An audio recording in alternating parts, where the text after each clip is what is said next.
I've just watched Liverpool win 3-2 at Newcastle. Some will say it always happens. Newcastle, Liverpool, always really exciting games. But as a Liverpool fan, I did not watch that with any joy. I watched a lot of that with a bit of anger, with a bit of annoyance, with, I don't know, just sitting there thinking this is not good enough. He didn't play well. He didn't play well. And Slot and Van Dijk both admitted it pretty blankly. You guys weren't good enough, but the quality shone through in the end, man. Seriously. Newcastle put it on you. That first half an hour, they really, really put it on you. And the goal you scored through Gravenberch was completely against the run of play. Yeah. But it was a great finish.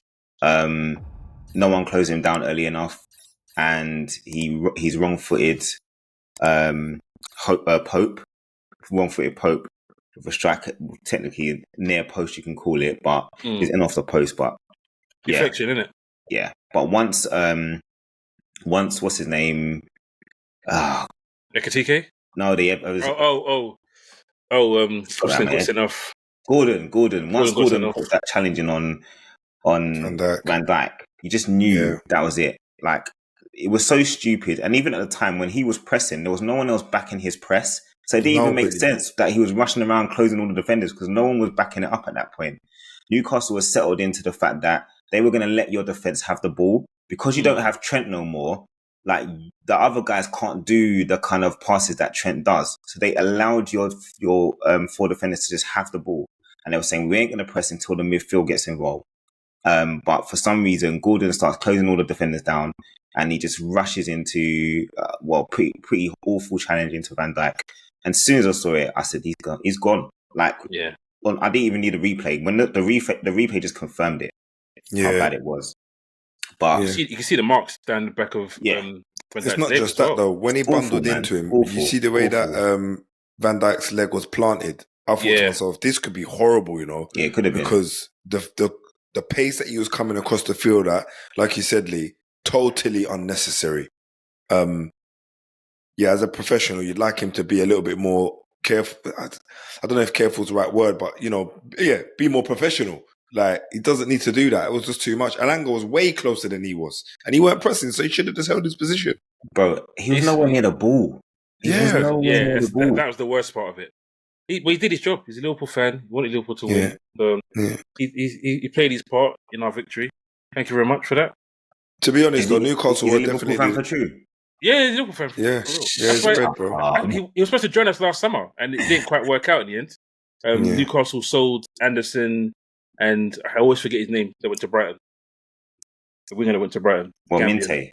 Yeah, Minte. They sold those two instead and they cancelled the deal that they asked us. They asked us to buy him. And then they sold two other people and then they cancelled the deal. But yeah.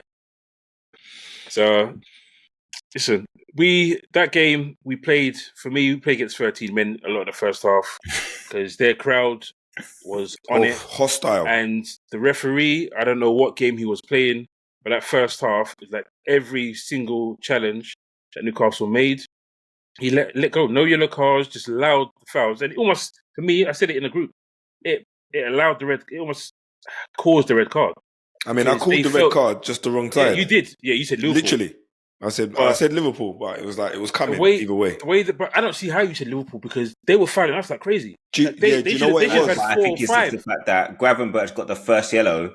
And it wasn't even the worst challenge it wasn't a good challenge, but there were a lot worse ones that Newcastle had done to the point where you did wonder what the ref was on.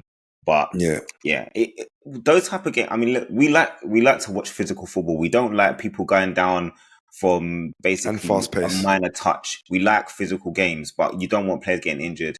And you don't want red cards and yellow cards. So there's a yellow cards when they needed, though. Yellow cards when they needed. Yellow cards when they needed. Yeah. Now that's what I'm saying. No, what I'm saying is you don't want silly bookings, but what you do want is tough physical play at times. But it's difficult when players are flying in and leaving their foot in most of the challenges they're going for. And I think that's what Newcastle did to kind of rattle you guys. Didn't work. Question, James. Yeah, go on. Yeah. Question, James. like I've watched probably more Liverpool preseason than I wanted to, and I've now seen them 2 games in. Are you a little bit concerned because they're not looking as, I don't know what's the word, like as balanced, as well balanced? They're looking like they're more. It's balanced. There's more kind of like they look more fragile. Like you can get at them a lot more now. You look at it this way, before. Our main midfield still hasn't played together yet. So we haven't had Gravenberch and McAllister together once yet. Right back, we had Frimpong earlier in the first game, making his first game. Today we had no right back to start off with. We had Sabozda playing right back, who actually played quite well. Kirkesh has not started off well. So he's playing his 3rd game in total with Van Dijk. So that's still new. Then you've got a new striker. So that's a lot of changes in a starting 11 to start the season with. And our preseason, as you saw yourself, our preseason wasn't a case where we played the same players, so everyone got used to it. It was a mix and match. Every game was a different lineup, different centre backs, different left back, different right back, different midfielders. It was mix and match. So while we're playing poorly and looking vulnerable, we're picking up wins, and that is key. Because if we want to win this title, we need to pick up wins while we're still getting adjusted to how we're playing. But at the moment, Slot has got a few things to work out. I'm not sure what happened to McAllister. At one point, someone said his wife was having a baby or was giving him a baby. I'm not too sure. I heard that last week. Just before we logged on, I saw online say injury scare. So I'm hoping that his missus was having a baby. Because if it's an injury scare, that's not good, because it's the last point I'll say on it. Liverpool, without McAllister, have zero control in any game. When he doesn't play, we have no control in midfield. And it becomes a basketball game. And we, come on, we'll get 10 men. And they had more control of the game. Yes, they made it a long ball. They tried to bypass the midfield. But we were not able to get Wirtz into that game. And he hasn't. First game, he was okay. Today, he was anonymous. Salah was anonymous.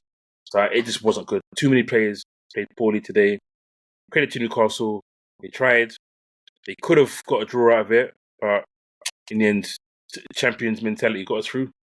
Ekitike, though. You said last thing. Ekitike, yes. 2-2. So 3-3. In total. In total, yeah. The Community Shield. Yeah, Community Shield. Three competitive games. And Rio, obviously, we've got to shout Rio. Rio Ngumoha. The finish.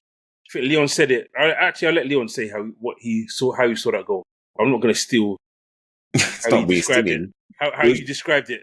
Because it might sound more biased coming from a Liverpool fan. How you described it was beautiful. Bro, I said it was Barcelona-esque because there was some one-touch passing in the final third, which was what killed Newcastle off. Like, I think it was. We did not do the whole game.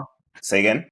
Which we did not do the whole game. I know. You're supposed to do against 10 men. One-touch passing, and you didn't force it. Every single pass was to where it's supposed to be, and then that dummy from Szoboszlai just killed everyone. Everybody was at the game. Even the keeper was finished. Yeah, the keeper was flat-footed because Rio put it exactly where he wanted it to go. First time, didn't take a touch, and for a 16-year-old to come on in that moment, like how many times have we seen accomplished players be in that position and they've skied it?